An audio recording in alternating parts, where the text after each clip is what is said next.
Don't trust India. ইন্ডিয়াকে trust করে নিয়ে অনেকেই এই কথা বলেন যে ইন্ডিয়ার সমর্থন না পেলে আপনি সরকারই চালাতে পারবেন না। বেগম খালেদা জিয়ার সাথে আওয়ামী লীগের, আমি শেখ হাসিনা বলবো না, আওয়ামী লীগের একটা বিগ ডিফারেন্স হচ্ছে বেগম খালেদা জিয়া মেনে নেন দেশের স্বার্থে, যদি সেটা তার পার্টির স্বার্থের এগেনস্টেও হয় তাও তিনি মেনে নেন। যেমন আমার এখনো মনে আছে 2014 সালে অথবা 15 সালে তিনি একটা মিটিংয়ে গেছিলেন, সেখানে স্লোগান দিচ্ছে খালেদা জিয়া ভয় নাই রাজপথ ছাড়ি নাই। উনি তো সবাইকে থামায় দিছে, তোমরা রাজপথে কেউ যাও না, এই স্লোগান আর দিও না। ওই যে বলেছি যে খালেদা জিয়া ভয় নাই রাজপথ ছাড়ি নাই, এই কথায় আমি বিশ্বাসী নই, এই কথা আমি মানি না।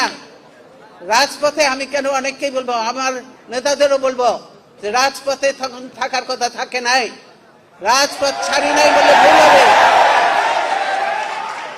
রাজপথ ছাড়ি নাই বলে ভুল হবে।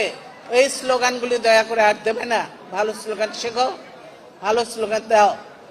সো এই যে কথাটা তিনি এটা জানেন যে এটা মিডিয়াতেও আসবে, কিন্তু সেটা সে বলছে, এই সাহসটা তত্ত্বাবধায়ক সরকার ব্যবস্থা সবাই চাইছে, দলের স্ট্যান্ডিং আলাদা ছিল, কিন্তু তিনি তত্ত্বাবধায়ক সরকার ব্যবস্থা কিন্তু কি করে দিলেন, 12 ফেব্রুয়ারি ইলেকশন করে খালি একটা বিলই পাশ করলেন, আর কিচ্ছু করলেন। আপনি কিভাবে ইলেকশন করবেন এই জিনিসটা যখন ইলেকশন কমিশনের হাতে চলে যাবে এবং ইলেকশন কমিশন সেই প্রস্তুতি নিবে, তখন অবশ্যই ইনশাল্লাহ একটা ফ্রি ফেয়ার ইলেকশন হবে।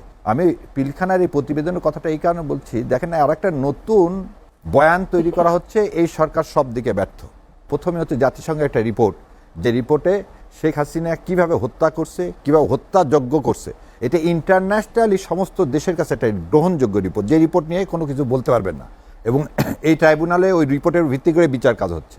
ঠিক সেরকম আজকে যখন আপনি এই পিলখানা রিপোর্টটা আপনার সামনে এসছে, এই রিপোর্টটার মর্মাত্মটা কি? মর্মাত্মটা হচ্ছে যে একটা ইন্ট্রিম সরকারের সময় একটা রিপোর্ট দেওয়া হলো, যে রিপোর্টে 3-4 জনের নাম এসছে।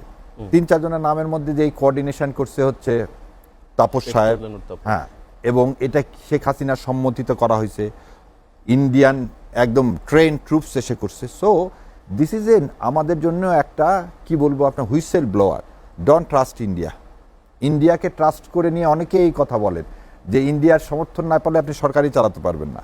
সো ইন্ডিয়ার সমর্থন নিতে গেলে আপনার দেশের প্রতিরক্ষা ব্যবস্থা, সামরিক ব্যবস্থা, অর্থনৈতিক ব্যবস্থা কিছু থাকবে না। সো এই যে নতুন সূর্য উঠছে 36-এর, এইখানে যারা এখনো বলতে চাচ্ছে এই সরকার ব্যর্থ, এই সরকার কিছু করেনি, তাদের জন্য মনে হয় এই 3টা জিনিসই যথেষ্ট, যে হত্যাকাণ্ডের যে জাতিসংঘের রিপোর্ট, পিলখানার রিপোর্ট, এবং যে আমরা সংস্কার করার জন্য যে জুলাই সনদ দিয়েছি। সো এটা একটা বিরাট অ্যাচিভমেন্ট।